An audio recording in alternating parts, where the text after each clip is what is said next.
How we feeling? Word, man. Grateful, man. Grateful. Grateful to be here with all you guys. Thank you guys. Go to gym, baby. Appreciate y'all. What's that? You always got my back. I love you. Next, what'd you think of this fight? What's your reaction of it? Man, let me tell you, Shakur moved so well. He won every round, and he was just a step ahead with quickness and just with, you know, just the plan himself. Great plan coming in, and he did well. Congratulations to him. Man, he better leave that alone. What did you think of Shakur's performance He tonight? did what he had to do, man. You know, there's always room for improvement. You know, I think he had a lot of stuff he could have did, but he's so talented and gifted, man. You know, you also got to trust what he's seeing in there. You know, we're on the outside, you know. Connor, what was that about right there? What was Shakur saying to you in there? If he wants it, he can get it next. Right. Ultimately, I ain't scared or worried about him. Well, what did you think? What did you think of his performance? Yeah, no, it was a great performance. He performed really well. But ultimately, I ain't worried about him. Right, I appreciate your comment. Madison Square Garden was buzzing, as if it knew history was about to be rewritten when the bell rang. Shakur Stevenson and Teofimo Lopez delivered a fight that felt less like a boxing match and more like a live chess game played with power tools. Edward, that performance from Shakur tonight just made Teofimo look like a novice. I mean, that's how good he is. 120, 109, 108. I mean, just unbelievable. Unbelievable. Is that what you expected from Shakur? No? I mean, listen, I expected an incredible performance, but I didn't expect it to be completely one-sided. I mean, he won every round, in my opinion. It like the golfing levels was phenomenal. And I said to Bud, like, going into 12, he could do 40 rounds, Shakur. Now we got the main event with Shakur, and I knew that was gonna happen. Everybody be talking all that rah-rah to me. I know boxing, and like I told y'all, we was gonna see a little bit of athleticism, but we was gonna see Shakur be using his jab, going to the body, and we saw blood today. Shakur did great today. Only thing I can ask for is a stoppage. I can't ask for nothing else. Amazing fight. Teofimo is my guy, but I've always been a fan of Shakur, and I think that Shakur put on a clinic tonight. Least amount of risk. Been able to put his skill set into fruition all night. The jab was leading. You can tell the difference in skill set. Shakur started cold and surgical, touching Teofimo with his southpaw jab like he was drawing lines on a blueprint. He constantly pulled him into traps, slid off at sharp angles, and made Teofimo punch air just enough to frustrate him. Won all the rounds? Is that what you're saying? He won all 12 rounds? Well, maybe he lost one, but he won the majority of rounds. At what time did you realize that this was just going to be Shakur taking over the whole fight? After the fourth round. After the fourth round? Yeah. Thoughts on this fight? Easy work. My brother Shakur spanked this 12 rounds like I told him he would. You know what I'm saying? I'm proud of my brother, man. He did his thing, man. What stood out the most for Shakur right now? Say it again? What stood out the most for Shakur? Huh? What stood out the most for Shakur tonight versus Teofimo? Wait, what you said? What stood out the most? Oh, Shakur. I already knew he was going to box his out. Like, he was going to box him out. Easy work, you know? Like, never out of control, footwork, timing, shot selection. I actually think he could have stopped Teofimo if he'd have stepped on him. Teofimo looked like frustrated, just obviously he was busted up to the face. He's a phenomenal fighter, 4-division world champion. Teofimo, it seems like he couldn't just get it going. Like, he just tried differently going up and down. The counters were getting him. Yeah. What could he done differently tonight? I don't know, you know, it's difficult to box against a great mover like that. And, you know, he definitely tried. His dad was emotional, you know, he wanted him to do better, but, you know, this is boxing. Teofimo, however, refused to play a passive role. He exploded in sudden bursts, switched rhythm mid-round, darted in with sharp combinations, then stepped out at awkward angles that forced Shakur to hesitate for split seconds. But I think he put on a tremendous performance, and obviously, you know, the level he's at, you always look for things he could do better, you know. What did you see from the outside that he made? I mean, I'm just saying, like, you know, like I think it was a lot of body work and stuff like that. He could have touched on, but again, he's in there, you know, so he's seeing stuff, he's feeling the punches. We not, so you got to trust what he's seeing. Teofimo just couldn't get going. He put on a what he tried to get going. He just wasn't allowed to. Teofimo, it seems like he couldn't just get it going. Like he just tried differently, going up and down. The counters were getting him. Yeah. What could he done differently tonight? I don't know. You know, it's difficult to box against a great mover like that. And you know, he tried. He definitely tried. His dad was emotional. You know, he wanted him to do better. But you know, this is boxing. Yeah, I definitely did. I feel like he's a fighter, so he tried to fight back. But yeah, I picked him apart. In the second round, I want to say that I told my corner, I said, I'm stronger than he is. Just enough to remind everyone this wasn't a clinic. This was a war of brains and instincts. By the middle round, the fight got spicy. Shakur began mixing in body shots, digging a straight left downstairs after freezing Teofimo's guard. Teofimo responded with big counters and sudden pressure moments that had the crowd jumping out of their seats. There were stretches where Shakur looked untouchable. Best opponent. Any disappointment that you didn't stop him because you said even during the fight you wanted to stop him? No, it's no disappointment. It's boxing at the end of the day. I seen him go out there and when I was about to stop him, he started fighting back a little bit. So respect to him. He's a sharp fighter. He got a lot of knowledge and he did what he did to survive. And that was the difference to me that made the fight. It wasn't about grit, it wasn't about heart, it was about sheer talent. And Shakur displayed that tonight. What did you think about, obviously, Teo's eye? He never seemed to be able to get into it at all. Is that kind of like the experience you had? Boy, he won a round or two maybe, but that's it. Shakur too dominant. He was able to hit him clean first round, able to avoid shots. Shakur is just on his A game. He's sharper, he's stronger, he's better, and now he's a 4-division world champion. I'm so proud of him. He was gliding, pivoting, and painting Teofimo with clean shots. Then came moments where Teofimo flipped the script, bullying him toward the ropes, landing heavy hooks, and making it feel like momentum was swinging in real time. Both fighters had those oh wait moments where you could feel the narrative shifting, Twitter draft being deleted, and analysts panicking. In the championship rounds, it became pure will versus precision. Shakur stayed composed and calculating, carefully picking his spots. Teofimo dug deep, pressing forward with bad intentions, refusing to let the fight slip away quietly. Neither man faded. Neither man broke. You know, I thought, that we could take risks and do more and whatnot, and as the fight went on, it seemed like it just got better. You know, we was hoping that the pace would, kind of kick him off, kick in with him and slow him down. But I think it did to a point. But I think, his overall performance, he did well. Like I said, we give a lot of respect to him. He's a formidable opponent, and Shakur just stayed with the game plan and just outscored him. We want to get ahead on the scorecard. They just kept adjusting, reacting, thinking, and swinging until the final bell felt like a release for the entire arena. When it was over, both fighters stood there breathing heavily, faces marked up, knowing they had delivered something that would be debated for years. Some fans walked out convinced they had witnessed a technical masterpiece. Others swore they saw raw ambition nearly bend the blueprint. Either way, everyone agreed on one thing. This wasn't just a fight. It was a collision of styles, minds, and legacies that felt bigger than a win or a loss. Terrence Crawford stepped out afterward with that calm, surgical champion energy. And when Bud talks, you listen, because he's not just watching, he's decoding. Did you think you was really going to beat him up that way? Yes. I've been told you this. I told you this a minute ago. I said he's not on my level, and I proved it tonight. And shout out to you, bro. You're a hell of a fighter. I'm proud of you. I'm glad that you went there and did what you were supposed to do. You dig deep and you did what you were supposed to do, and I'm proud of you. Crawford said he loved how Shakur controlled distance early, and I felt that too.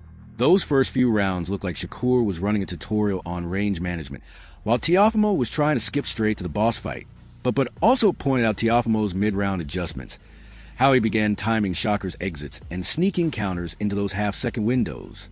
That's where the fight shifted from a clinic into a real duel. Crawford highlighted the bodywork from both sides, noting how much those shots changed the tempo. You could see both fighters slow, just enough for the chess match to become more dangerous. What's your reaction to how he performed tonight? Marvelous. Only thing I didn't like, that he was standing on the ropes too long.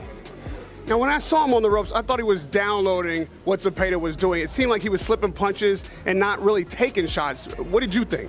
He was, but at the same time, he was getting hit with little shots that he shouldn't have been getting hit with. and it looked good to the judges, you know, especially keeping somebody on the ropes and, you know, hitting them with the little shots, pressuring them, you know, it just don't look good. Then Bud dropped that classic veteran insight. Neither fighter fought scared. They fought smart, but in different languages. Shakur spoke in calculations. Teofimo spoke in momentum. Crawford loved Shakur's composure in the late rounds, saying it reminded him of true championship discipline. At the same time, Teofimo's pressure reminded him why athletic wildcards are terrifying at the elite level. When Bud said this fight proved elite boxing isn't about highlights, but about adjustments layered on adjustments that hurt, it made sense. Every round felt like a software update. Crawford didn't pick a winner. He simply said both fighters proved they belong in the highest conversations. No hype, no bias, just respect. A very Bud way to end it. He's trying to prove a point tonight. I mean, which he did, but do you think that's a mistake? Should he continue to fight this way? It's more exciting, but he didn't have to take as much punishment by his own words. He didn't have to, but a lot of that, you got to give credit to them. He wasn't letting them do what he wanted in there. He wasn't letting them just box his way through the fight, so, you know what I mean? He had to stand there and fight him at times. Max Kellerman reacted like a man who had just watched a thesis defense inside a boxing ring. And when Max gets poetic, you know something serious went down. He described the bout as mathematics versus momentum, an almost perfect framing. Shakur was solving equations in real time, while Teofimo kept trying to rip the notebook in half. Max praised Shakur's economy, noting how every movement had purpose, how he stole inches, seconds, and confidence round by round. But then he pivoted to Teofimo, calling him the chaos variable. His athletic burst kept puncturing logic like a glitch in a perfect system. Especially when they're not champion anymore, because something went wrong, right, for them to lose their title, and move up and beat that guy. And Teofimo's done. He's a special guy. He's able to be his best when he needs to be his best. When the lights are brightest, he is at his best. And it's been this way throughout his career. And even in the one loss to Kambosos, he had a condition that could have killed him. He kept himself up off the canvas. He rallies late, scores a knockdown, just loses a close decision. Kellerman went deep into the psychological layer, saying this was one of those fights where both fighters were winning and losing at the same time. Shakur won the geography of the ring. Teofimo won the emotional spikes that shift momentum. Max loved the late-round tension, pointing out how both fighters were recalculating in real time, like chess players who suddenly realized the board was on fire. He highlighted the bodywork as the invisible narrative rewriting the tempo, a detail many casual fans missed. Then he dropped a classic line. This fight didn't give us an answer. It gave us a better question. What happens when elite fundamentals meet elite volatility over and over again? He didn't crown a winner. He crowned the matchup itself, calling it the kind of fight that makes boxing feel like literature. Open-ended, layered, and begging for a sequel. So, you know, but he has a ton of options. He has a Lomachenko rematch. He could do a Kambosos rematch just to do it, right? You could put him with Haney, because Haney's moving up. He's the undisputed. Who's your favorite? I have to think about it. Devin Haney. We're gonna put you on the spot. Right? Devin, who would I favor? Who do I think would be favored in that fight? Haney or Lopez. Yeah. That's a great one. Eddie Hearn jumped in next. Promoter brain fully switched to analyst mode. He called the fight a commercial and technical masterpiece. Elite boxing and elite business in one night. Hearn praised Shakur's composure, distance control, and punch economy, saying it's the kind of skill set that sells long-term dominance. Then he flipped to Teofimo, labeling him box office chaos. Every time Teofimo exploded, the arena woke up like a concert crowd. But he's just so good, honestly, and it was a very exciting performance. I mean, he threw a lot of punches. When you're up that close, like I'm sitting there, Shakur's there, when you watch him in the corner, I always say to fighters, eyes wide open, like as in just to see everything, and he sees everything. He's so good, and he's amazing to watch. I felt very privileged to be able to watch that. Eddie joked that, as a promoter, this is a dream problem. One fighter gives you highlights, the other gives you history, and both give you rematches. He described the mental duel perfectly. Teofimo trying to force moments, Shakur trying to erase them. Then he teased the future, saying this fight wrote 5 posters in one night. Rematches, trilogies, crossover mega fights. He refused to pick a winner, saying boxing won, the fans won, and the sport gained a rivalry that sells itself. From Hearn, that's the highest compliment. You didn't just win rounds, you built a franchise. Floyd comparisons? Do you know what? I don't think I ever watched Floyd live. But yeah, I mean, the comparison is the comfort that he has under pressure. You know what I'm saying? So like he'll be like this, you know, pop, pop, and then he'll boom, stab to the body. Like, and a boom, like, and it's just like, I thought it was a very exciting performance. I know you're going to have talks with him about what's next. What is next for him? Like, obviously, you know, that was his contract with us, 2 fights. We'd love to keep him on board, but we've got to deliver for him and we've got to come up with something. Bill Haney arrived as part commentator, part philosopher, part devil's advocate. Yes, 3 halves, and somehow it worked. He called the fight a masterclass in what boxing actually is versus what Twitter thinks boxing is. He praised Shakur's composure as grown man boxing, chess, while others play checkers. In the same breath, he hyped Teofimo's explosive bursts, calling them uncoachable, God-given electricity. Then he dropped a gem. If Teofimo fought every round like round 2, nobody beats him. If Shakur fought every round like round 10, nobody touches him. Classic Haney paradox, and it landed. A great night of boxing. You know, what can you say? Teofimo, the takeover is back. Was you surprised by how good Teofimo looked in there tonight? Oh man, listen. I knew what he could do. I followed those guys from the amateurs. Big fan of him. He's a slick boxer. He showed that he can box, and he showed that he has the power. And it was really impressive to me. Bill went straight into legacy talk, saying the fight didn't settle anything. It opened 10 debates at once. Styles, eras, pound for pound, who sells who last, who scares who. He joked that promoters were probably drafting trilogy contracts, while fans were still arguing round 3. He described Teofimo as a storm that refuses a forecast, and Shakur as a weather system you can't escape. Once you're inside it, he crowned no one, calling it a collision of philosophies that don't end, they echo. Classic Haney energy. No, I don't want to keep it for too long, but just walk me through the fight. What impressed you the most about watching Teofimo? I have to see it again, but obviously he showed that he's a boxer and he's a puncher, and that's what I know Teofimo to be.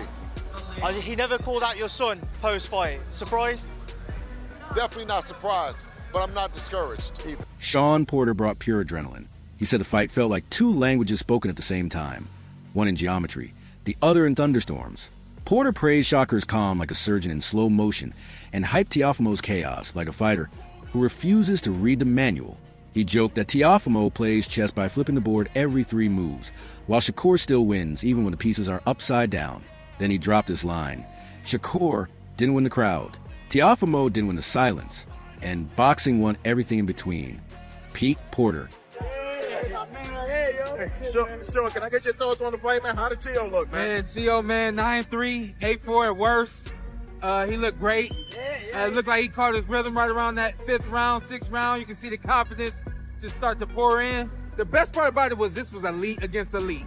One guy was better than the other one. He described momentum swings as emotional waves, moments when Teofimo thought he had it, and moments when Shakur reminded him the ring was his classroom. Porter laughed, saying, "If you're a coach, this fight gave you 10 nightmares and 10 teaching moments at the same time." He called it a paradox where control looked risky and chaos looked calculated. He predicted the fight would age beautifully because people will rewatch it just to argue with themselves. His final line said it all. This wasn't a verdict. This was a conversation starter with gloves on. What do you think he should fight next, man? Even though this was a great fight for him, a great performance, I could still see some kinks in the armor, you know what I mean? Just looked like his stamina wasn't quite there. It looked like he didn't really have a pace. You know what I mean? It's like he was more reactive. And that's what he told me his dad wanted him to be in this fight anyway. Get back to his old self. Explosive counterpunching, you know what I mean? Stepping back. This night wasn't just a fight. It was a boxing thesis written in real time. Shakur brought the blueprint calculations and quiet control that judges and purists love. Teofimo brought volatility, momentum swings, and raw athletic electricity that makes arenas explode. Crawford saw adjustments layered on adjustments. Kellerman saw mathematics versus momentum. Hearn saw rivalry that prints posters. Bill Haney saw philosophy versus electricity. Porter saw geometry colliding with thunderstorms. All of them were right. This wasn't a clean story with a neat ending. It was a debate generator, a legacy question, a stylistic collision that will be replayed, res-court, and re-argued for years. That's how you know a fight mattered. Drop your thoughts in the comments. Who really controlled the fight? Who made the bigger statement? And what happens in the rematch? Don't forget to like, share, and subscribe to Punch Power.